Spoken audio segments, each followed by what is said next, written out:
चलिए आज बात करते हैं एक ऐसी जगह की जहां इतिहास सचमुच हर पत्थर में सांस लेता है। एक ऐसी जगह जिसे देवताओं और राजाओं दोनों ने अपना घर माना। आज हम काठमांडू दरबार स्क्वायर की उसी दिल को छू लेने वाली कहानी में उतरेंगे जो हर बार किसी फीनिक्स की तरह अपनी ही राख से उठ खड़ी हुई है। सोचिए, एक ही पल में जो सदियों से शान से खड़ा था वो मिट्टी में मिल गया। ये सिर्फ इमारतों का गिरना नहीं था, नहीं, ये एक पूरे राष्ट्र की आत्मा पर लगा एक बहुत गहरा घाव था।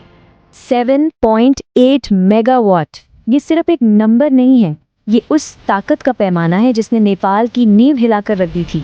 उस दिन तो ऐसा लगा मानो धरती खुद रो पड़ी हो। और हुआ ये कि भूकंप का केंद्र इस सांस्कृतिक खजाने के दिल से सिर्फ कुछ ही मील दूर था। तो अब दांव पर सिर्फ इमारतें नहीं थी, बल्कि एक पूरे राष्ट्र की पहचान थी। देखिए, तबाही तो पूरे देश में हुई, लेकिन काठमांडू में जहां संस्कृति की धड़कन बसती है, वहां खतरा सबसे ज्यादा था। यहाँ पर इतिहास सिर्फ लिखा नहीं गया था, बल्कि जिया जाता था। और अब वही इतिहास मलबे के नीचे दबने की कगार पर था।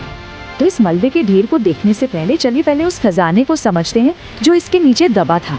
क्योंकि काठमांडू दरबार स्क्वायर सिर्फ एक जगह नहीं, ये नेपाल की आत्मा का आईना है। ये कोई मामूली जगह नहीं थी, ये वो जगह थी जहां राजाओं का राज्याभिषेक होता था, जहां त्योहारों की रौनक सड़कों पर उतर आती थी और जहां आस्था के लिए जमीन और आसमान एक हो जाते थे। जरा सोचिए, लगभग 2000 सालों की इंसानी कहानी इसी एक जगह पर लिखी गई है। कितने साम्राज्य बने और मिट गए, लेकिन दरबार स्क्वायर हमेशा खड़ा रहा, हर तूफान के सामने। तो हर कहानी के अपने नायक होते हैं ना। इस कहानी में नायक पत्थर और इंसान दोनों हैं।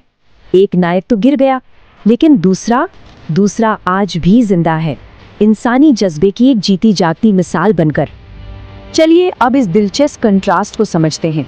एक तरफ वो विरासत जो शायद हमेशा के लिए खो गई, और दूसरी तरफ वो परंपरा जो हमेशा जिंदा रहेगी।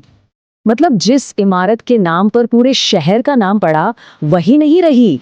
इसके गिरने से शहर ने सिर्फ एक इमारत नहीं खोई, बल्कि अपनी पहचान, अपनी उत्पत्ति की कहानी का एक बड़ा हिस्सा खो दिया।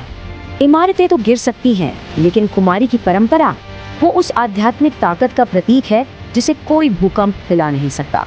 ये एक जिंदा विरासत है। और ये जो चुनाव की प्रक्रिया है ना, ये कोई आम बात नहीं है। ये एक दिव्य खोज है, ये पक्का करने के लिए कि सिर्फ सबसे योग्य बच्ची ही देवी की आत्मा को अपने अंदर धारण करे। जरा सोचिए, जिस बच्ची को कल तक एक देवी की तरह पूजा जाता था, वो एक दिन वापस एक आम लड़की की जिंदगी में लौट आती है। ये दिव्यता से दुनियादारी तक का एक असाधारण सफर है। और हाँ, इसकी अपनी चुनौतियां भी हैं। लेकिन यहाँ एक बात समझनी बहुत जरूरी है। 2015 की ट्रेजेडी इस कहानी का सिर्फ एक चैप्टर है। दरबार स्क्वायर ने ऐसा विनाश पहले भी देखा है। ये एक ऐसी कहानी है जो यहाँ बार बार दोहराई जाती है।